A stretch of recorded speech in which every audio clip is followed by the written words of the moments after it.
Hello friends, welcome to home food Tamil. Friends, இன்றைக்கி ரொம்ப டேஸ்டியாக குயிக்காக செய்யக்கூடிய ஒரு சூப்பரான ஸ்நாக்ஸ் ரெசிபி தாங்க செஞ்சு காமிக்க போகிறேன். வீட்டில் காலிஃப்ளவர் முட்டை இருந்தால் கண்டிப்பாக அந்த ஸ்நாக்ஸ் ரெசிபியை செஞ்சு சாப்பிட்டு பாருங்கள். சின்ன குழந்தைங்கள்லேருந்து பெரியவங்க வரைக்கும் எல்லாருமே என்ஜாய் பண்ணி சாப்பிடுவாங்க. ஃப்ரெண்ட்ஸ், வீடியோ ஸ்கிப் பண்ணாமல் பாருங்கள், அப்போ தான் நான் என்னென்ன பொருள்லாம் சேர்க்குன்னு தெரியும். ஃப்ரெண்ட்ஸ், இது வரைக்கும் நம்ம சேனலை தொடர்ந்து சப்ஸ்கிரைப் பண்ண எல்லா ஃப்ரெண்ட்ஸ்க்கும் ரொம்ப தேங்க்ஸ்ங்க.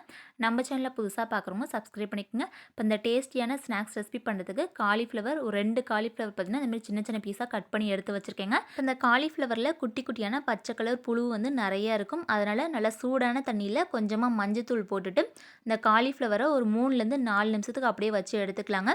அப்போ தான் இந்த குட்டி குட்டியான புழு எல்லாமே வந்து இறந்துடும். அது மட்டும் இல்லாமல் அந்த புழு வராமல் இருக்கிறதுக்காக நிறைய மருந்து இதெல்லாம் அடிப்பாங்க. அதனால் மஞ்சத்தூள் போட்டு நல்லா சூடான தண்ணியில் ஒரு 3 நிமிஷம் அந்த காலிஃப்ளவர் நல்லா ஊறிச்சுன்னா அதில் உள்ள கிருமிகள் எல்லாமே வந்து போயிருங்க. அந்த குட்டி குட்டியான புழு வந்து சுத்தமாக இருக்கவே இருக்காது.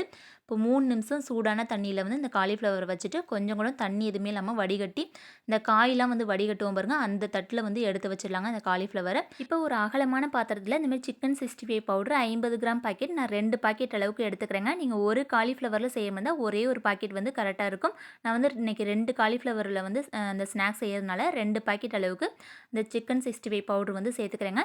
இந்த பவுட்ரு வீட்டில் இல்லாத டைமில் நீங்கள் அதுக்கு பதிலாக கார்ன்ஃப்ளவர் மாவு, கொஞ்சமாக அரிசி மாவு, அதுக்கப்புறம் பெருங்காயத்தூள், காரத்துக்கு ஏற்ற மாதிரி மிளகாய்த்தூள், தூளுப்பு இதெல்லாம் சேர்த்துட்டாலே கரெக்டாக இருக்குங்க. மற்ற எந்த பொருளுமே வந்து சேர்க்கவே தேவையில்ல. கலருக்காக கலர் பவுடர் வந்து கொஞ்சம் சேர்க்கலாம், அப்படி மஞ்சத்தூள் வந்து சேர்த்துக்கலாங்க. இந்த மசாலா வந்து சேர்த்ததுக்கப்புறம் கொஞ்சமாக தண்ணி ஊற்றி பிசையனாலும் பிசையலாம். அப்படி இல்லாட்டி ஒரு 2 முட்டை வந்து உடச்சி ஊற்றினாலே போதுங்க. நான் இன்றைக்கி ஒரு 3 முட்டை அளவுக்கு உடச்சி ஊற்றிருக்கேன். முட்டை சேர்க்கும்போது இந்த ஸ்நாக்ஸ் வந்து நல்லா மொறுன்னு குழந்தைங்க எல்லாருமே என்ஜாய் பண்ணி சாப்பிட்ற மாதிரி அந்தளவுக்கு நல்லா கிறிஸ்பியாக இருக்குங்க. இப்போ ஒரு 3 முட்டை உடச்சி ஊற்றினோம்னா தண்ணி எதுவுமே ஊற்றவே தேவையில்ல. இந்தமாரி நல்லா வந்து கலந்து எடுத்துக்கலாங்க. இப்போ சிக்கன் 65 பவுடர் ஒரு 3 முட்டை சேர்த்துட்டு இந்தளவுக்கு நல்லா பேஸ்ட்டாக மிக்ஸ் பண்ணி எடுத்ததுக்கப்புறம் நம்ம காலிஃப்ளவர் தண்ணி எதுவுமே இல்லாமல் வடிகட்டி எடுத்து வச்சோம் பாருங்கள், அந்த காலிஃப்ளவர் வந்து நல்லா சேர்த்து மிக்ஸ் பண்ணி எடுத்துக்கலாங்க. இப்போ காலிஃப்ளவர் எல்லாத்தையும் வந்து சேர்த்ததுக்கப்புறம் அந்தளவுக்கு அந்த மசாலா எதுவுமே ஒட்டவே இல்லை, பத்தாத மாதிரி இருக்கும்.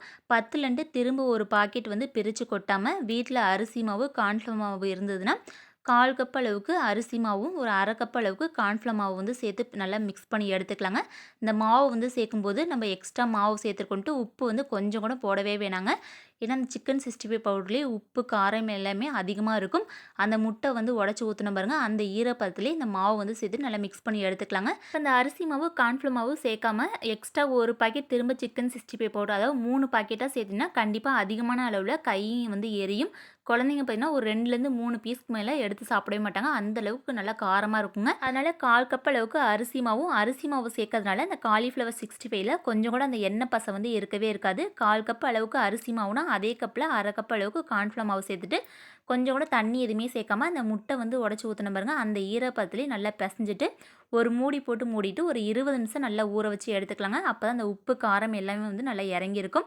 அந்த காலிஃப்ளவர் நல்லா வந்து ஊறி இருக்கும். அந்த காலிஃப்ளவர் ஒரு 20 நிமிஷம் நல்லா ஊறிடுச்சுங்க. அந்த மசாலா எல்லாமே அடியில் அப்படியே தங்கிரும். அதனால் ஒரு 2, 3 தடவை நல்லா வந்து பிசைஞ்சிட்டு அதுக்கப்புறம் அந்த காலிஃப்ளவர் 65 பொரிக்கிற அளவுக்கு எண்ணெய் ஊற்றிட்டு எண்ணெய் நல்லா சூடு பண்ணி எடுத்துக்கங்க. அடுப்பை நல்லா குறைச்சி வச்சுட்டு மொத்தமாக அந்த காலிஃப்ளவர் எல்லாத்தையும் வந்து அள்ளி போடாமல் ஒவ்வொரு பீஸாக வந்து எடுத்து போட்டுக்கலாங்க. அப்போ தான் ஒன்றோடு ஒன்று ஒட்டாமல் இந்த காலிஃப்ளவர் 65 தனித்தனியாக வந்து கிடைக்கும். கொஞ்சம் கூட இந்த காலிஃப்ளவர் 65ல மசாலா வந்து தனியாக பிரிஞ்சு போகவே போகாதுங்க. இப்போ எப்போதுமே இந்த காலிஃப்ளவர் 65, சிக்கன் 65லாம் வந்து செய்யும்போது கொஞ்சம் கூட அந்த மசாலா பிரியாமல் இருக்கிறதுக்காக ஒரு சூப்பரான டிப்ஸ் வந்து சொல்கிறேங்க. ஒரு 20 நிமிஷம் அந்த மசாலாலாம் சேர்த்துட்டு நம்ம வந்து ஊற வைப்போம் பாருங்கள். அப்படியே அந்த காலிஃப்ளவர் ஊற வச்ச பாத்திரத்தில் மேலே ஒரு மூடி போட்டு மூடிட்டு ஃப்ரிட்ஜுக்குள்ளே ஒரு 20 நிமிஷம் அப்படியே வச்சிட்டிங்கன்னா தனித்தனியாக அது ரொம்ப தண்ணி பதமாக அந்த மசாலா வந்து ஆகாது. கொஞ்சம் நல்லா திக்காக வந்து மாறும். மசாலாவும் தனித்தனியாக பிரிஞ்சு போகாமல் சாப்பிட்றதுக்கும் நல்லா கிறிஸ்பியாக இருக்குங்க. இப்போ இந்த காலிஃப்ளவர் பீஸ்லாம் ஒன்று ஒன்றா வந்து போட்டுட்டு ஃபஸ்ட் இட்லியே அதிகமாக போட்டு வேக வச்சிங்கன்னா கொஞ்சம் சவுக்குன்னு இருக்கிற மாதிரி இருக்கும். அதனால் கொஞ்சம் கொஞ்சமாக போட்டு நல்லா வேக வச்சு எடுத்துக்கலாங்க. இப்போ பாதி அளவுக்கு நல்லா வெந்து வந்திருக்கு. இன்னும் நல்லா வந்து கலர் மாதிரி நல்லா கோல்டன் ப்ரௌன் கலரில் வெந்து நல்லா அந்த எண்ணெயோட சலசலப்புலாம் கொஞ்சம் நல்லா அடங்கியிருக்கும். இப்போ இந்த அளவுக்கு நல்லா கலர் மாறினதும் இந்த காலிஃப்ளவர் 65 வந்து எடுத்துடலாங்க. இந்த காலிஃப்ளவர் 65 சூடு ஆறுனாலுமே நல்லா கிறிஸ்பியாக நல்லா சாப்பிட்றதுக்கே அட்டகாசமாக இருக்கும். கண்டிப்பாக இந்த மெத்தடில் செஞ்சு கொடுத்தீங்கன்னா சின்ன குழந்தைங்கலேருந்து பெரியவங்க வரைக்கும் எல்லாருமே என்ஜாய் பண்ணி சாப்பிடுவாங்க. இப்போ இந்த காலிஃப்ளவர் 65 பார்க்கும்போதே அதிகமான அளவுல அந்த எண்ணெய் பசை இல்லவே இல்ல. அதுக்கப்புறம் அந்த மசாலா எதுவுமே பிரியாம அப்படியே நல்லா பார்க்கறதுக்கே சூப்பரா இருக்கு பாருங்க. சாப்பிட்றதுக்கும் நல்லா அட்டகாசமா இருக்குங்க. ஃப்ரெண்ட்ஸ் இதே மெத்தட்ல இந்த டேஸ்டியான காலிஃப்ளவர் 65 செஞ்சு சாப்பிட்டு பார்த்துட்டு எப்படின்னு கமெண்ட் பண்ணுங்க. இந்த வீடியோ கண்டிப்பா உங்க எல்லாருக்கும் ரொம்ப ரொம்ப யூஸ்ஃபுல்லா இருக்கும்னு நினைக்கிறேன். வீடியோ பிடிச்சிருந்தா நம்ம சேனலை புதுசா பார்க்குறவங்க சப்ஸ்கிரைப் பண்ணிக்கோங்க. உங்க ஃப்ரெண்ட்ஸ் எல்லாருக்கும் நிறைய பேர் ஷேர் பண்ணுங்க. அவங்க எல்லாருக்குமே ரொம்ப யூஸ்ஃபுல்லா இருக்கும். Thank you so much.